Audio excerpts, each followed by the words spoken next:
ये बात समझने की है और केवल एक दल नहीं, अगर उत्तर प्रदेश की आप जानकारी करेंगे तो आपको जगह जगह से ये जानकारी हासिल होगी कि सरकार ने और खासकर भारतीय जनता पार्टी ने अधिकारियों के माध्यम से परिणाम बदले हैं। और सबसे बड़ा उदाहरण तो चंदौली का है, जहां पर किन्नर समाज का जो प्रत्याशी था वो जीत गया, लेकिन पता नहीं किसके दबाव में उसका परिणाम बदला गया।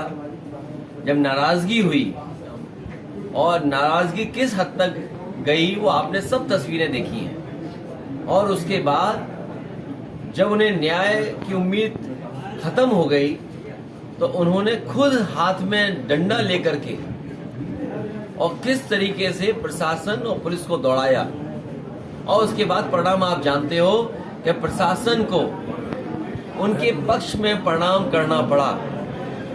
अगर चंदौली में किन्नर समाज लड़कर के अपना परिणाम बदल सकता है, ये बीजेपी चाहती है कि हर व्यक्ति न्याय के लिए सड़क पर आ जाए, हर व्यक्ति न्याय के लिए सड़क पे आ जाए। इसीलिए अधिकारी जानबूझ करके अन्याय कर रहे हैं और भारतीय जनता पार्टी अन्याय करा रही है। और वो दिन दूर नहीं जब अन्याय के खिलाफ लोग खड़े होकर के इनके खिलाफ मतदान करेंगे, और ये सरकार को स्वीकार करना पड़ेगा कि उन्होंने बेईमानी की है, बेईमानी से ही रिजल्ट बदले हैं। ये इतना बड़ा लोकतंत्र है, लोकतंत्र इतना बड़ा लोकतंत्र है, यहाँ लोकतंत्र प्रेमी लोग हैं। इस देश में बाबा साहब भीमराव अंबेडकर जी के सपनों को पूरा करने वाले लोग हैं। यहाँ डॉक्टर राम मनोहर लोहिया को और डॉक्टर राम मनोहर लोहिया के सिद्धांतों पर चलने वाले लोग हैं। इस देश के लोगों को पता है आजादी कोई ऐसे ही नहीं मिली। इस आजादी के लिए, इस लोकतंत्र के लिए, अपने कानून के लिए लोगों ने कुर्बानियां दी हैं। कोई लोकतंत्र ऐसे नहीं बदल देगा कि हर चीज बदल दे। 24 में बदलाव होगा, 24 में भारतीय जनता पार्टी का सफाया होगा। इसीलिए क्या कर रहे हैं, सर्वे के बाद सर्वे, फिर सर्वे, फिर सर्वे। अरे 3 सर्वे करके अपने 2-2 बार सांसद रहे उनकी टिकट तय करोगे। इसका मतलब क्या हुआ कि जो सांसद चुने जा चुके हैं वो उनकी सफाया होने जा रहा है, टिकट बदली जा रही है। चिंता का विषय सर्वे नहीं है। जनता को चिंता का विषय और आपके लिए चिंता का विषय ये होना चाहिए, खबर ये होनी चाहिए कि 3 सर्वे के बाद भी वो 2-2 बार के सांसद टिकट नहीं बचा पाएंगे। भारतीय जनता पार्टी कमजोर हो गई है कि एमएलसी चुनाव में आपने जो अपने प्रत्याशी उतारे, उनका कहना है कि पहले से पता था कि करारी हार होगी, उसके बाद भी दलित और ओबीसी कैंडिडेट उतार कर उनको जो क्या साबित करना चाहा। इनकी तो मानसिकता ही पहले से ऐसी रही है। ऐसा सवाल हार जीत का नहीं होता है, सवाल सिद्धांत का है। कम से कम सिद्धांत के लिए लड़ना पड़ेगा। अगर भारतीय जनता पार्टी पिछड़े दलितों का अधिकार छीन रही है, और जिन नेता के बारे में आप कह रहे हैं, मैंने इस बात को कहा कि लेटरल एंट्री हो रही है, उसके बारे में ये दल क्या कहेंगे? आउटसोर्स व्यवस्था के बारे में ये दल क्या कहेंगे? लगातार प्राइवेटाइजेशन हो रहा है, उसके बारे में ये क्या कहेंगे? क्या बीजेपी लेटरल एंट्री के बारे में कुछ कहेंगे? या जिस दल के बारे में आप कह रहे हो, क्या बाबा साहब भीमराव अंबेडकर जी का आंदोलन, उनका सपना, मान्यवर काशीराम जी का सपना, क्या लेटरल एंट्री से पूरा होगा? क्या आउटसोर्स से पूरा होगा? क्या प्राइवेटाइजेशन से पूरा होगा? अरे जब नौकरी नहीं बचेंगी सरकारी, फिर क्या मिलेगा नौकरी और रोजगार? सामने इतने कैमरों के सामने बड़ी जिम्मेदारी के साथ कह सकता हूं, पूरी भारतीय जनता पार्टी भूमाफिया बन गई है। 100%। मैं इस बात को दोबारा दोहराता हूं। मुख्यमंत्री जी यहाँ आए थे मैनपुरी, सरकार पूरी यहाँ थी।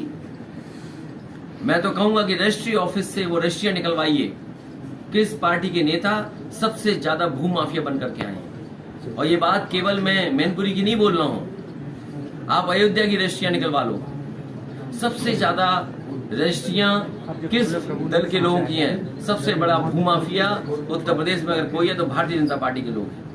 अयोध्या निकाल लीजिए, आगरा निकाल लीजिए, वाराणसी निकाल लीजिए, आप लखनऊ निकाल लीजिए। समाजवादियों का या उन्हें लगेगा कि बीजेपी का नहीं है तो बुलडोजर आ जाएगा, लेकिन वही प्रशासन बीजेपी के लोगों के लिए जमीनी कब्जा करवाएगा। तालाब कब्जा हो गए, आप देख लीजिए, अगर कोई तालाब है और बीजेपी वालों की नजर पड़ गई तो समझ लेना वो तालाब नहीं, वहाँ प्लॉटिंग हो जाएगी। इस लोकतंत्र को बचाने के लिए आपके पार्टी क्या है जो है राजू यादव उनके ऊपर एक मुकदमा लिखाया गया है, वो हमारी इंटरनल समस्या है, उसका समाधान कुछ कर दिया, कुछ हो जाएगा। देश की संसद भवन का उद्घाटन हुआ था, सबसे बड़ी लोकसभा जिसके बारे में न जाने क्या क्या सपने दिखाए जा रहे हैं, कि उसका उद्घाटन हुआ, उसी दिन पुलिस जाकर के पहलवानों को गिरफ्तार कर रही है। ये संदेश दे रहे बीजेपी के लोग कि हम न संविधान को मानते न कानून को मानते हैं। जो लोग आवाज उठाएंगे उनकी आवाज बंद कर देंगे।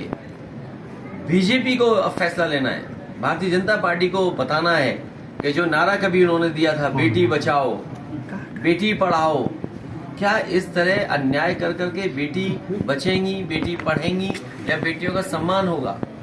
और कहीं न कहीं देश की हर बेटी देख रही है इन तस्वीरों को, तो क्या लगता है इस देश की नारी देख रही है। इस अपमान का बदला एक एक नारी आने वाले चुनाव में भारतीय जनता पार्टी के खिलाफ मतदान करके देगी। भैया जिस तरीके देखिए, ये जो कार्यवाहक वाला सवाल आपने पूछा है, अगर नीति आयोग के सही आंकड़े आप निकालोगे कि उत्तर प्रदेश शिक्षा के क्षेत्र में, उत्तर प्रदेश भ्रष्टाचार के मामलों में, उत्तर प्रदेश स्वास्थ्य के मामलों में, उत्तर प्रदेश इंफ्रास्ट्रक्चर के मामले में, उत्तर प्रदेश महंगाई के मामले में कहाँ खड़ा है, मुझे तो ये लगता है कि पिछले 3 कार्यवाहक डीजीपी जो लगातार उत्तर प्रदेश को मिले हैं, मुझे तो ये महसूस हो रहा है कहीं उत्तर प्रदेश के मुख्यमंत्री भी कार्यवाहक तो नहीं है। उत्तर प्रदेश का डीजीपी कार्यवाहक नहीं है, उत्तर प्रदेश के मुख्यमंत्री कार्यवाहक हैं। क्योंकि अगर नीति आयोग के अगर आंकड़े आप देखोगे तो किसी क्षेत्र में काम ही नहीं हुआ। आप मैनपुरी के रहने वाले हो, क्या मिला मैनपुरी को बताओ आप?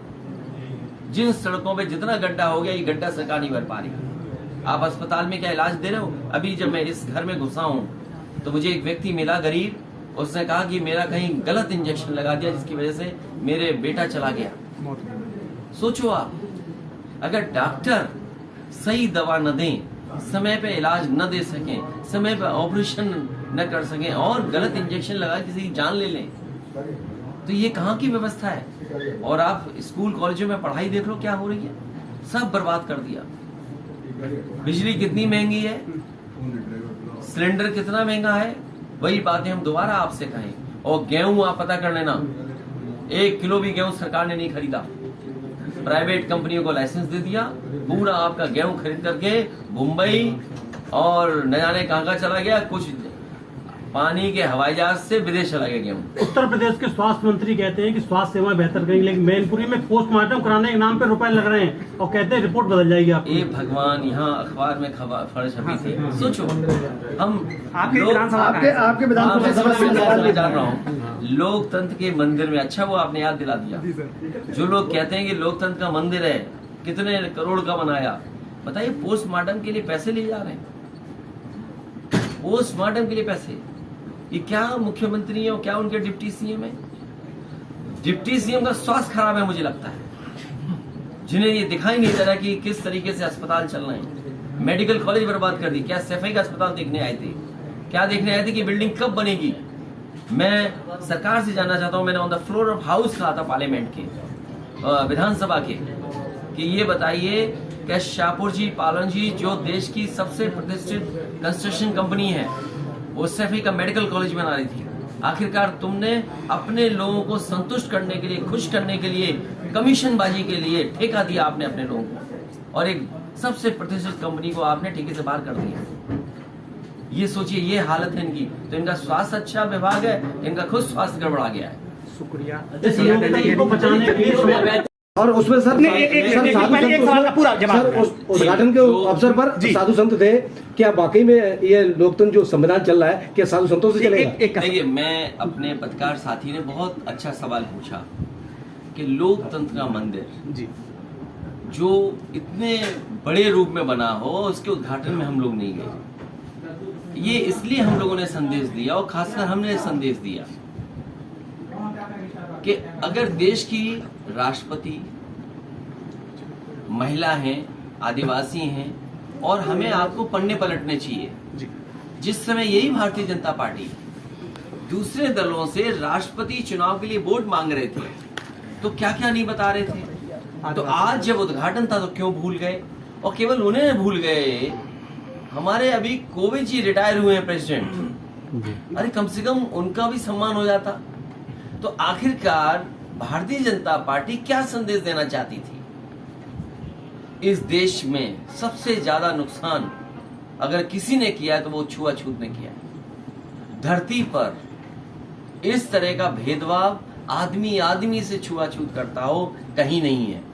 तो कहीं ना कहीं बीजेपी के लोग हो सकता है हजारों साल पुरानी मानसिकता के हिसाब से कुछ सोचते हो कि भाई महिला हैं क्यों हम उन्हें बुलाएं, राष्ट्रपति हैं क्यों बुलाएं हम लोकसभा उद्घाटन। इसीलिए हमारा विरोध था। और लोकसभा का मंदिर अगर है तो विरोध हमारा इस बात के लिए भी है कि विपक्ष की सुनना ही नहीं, विपक्ष को अपमानित करते हैं आप। पुरानी लोकसभा की दीवारों पे लिखी हैं चीजें कि आप अगर सदन में आए हैं तो आप जो वो बोलेंगे सच बोलेंगे। क्या भारतीय जनता पार्टी सच बोलती है? वहां की दीवारों में किस जमाने में अंग्रेजों ने बनाई थी लोकसभा, वहां की दीवारों में लिखा हुआ है, 1927 में दीवारों पे लिखा है। उन्होंने श्लोक वेदों के, मनुस्मृति के और गीता के श्लोक लिखे हैं जिससे हम एक संदेश दे सकें। तो आखिरकार बीजेपी दीवारों पे लिखी हुई चीजें भूल गई कि अगर आप सदन में आए हो तो सच बोलोगे। क्या ये विपक्ष के लोगों को अपमानित नहीं कर रहे हैं?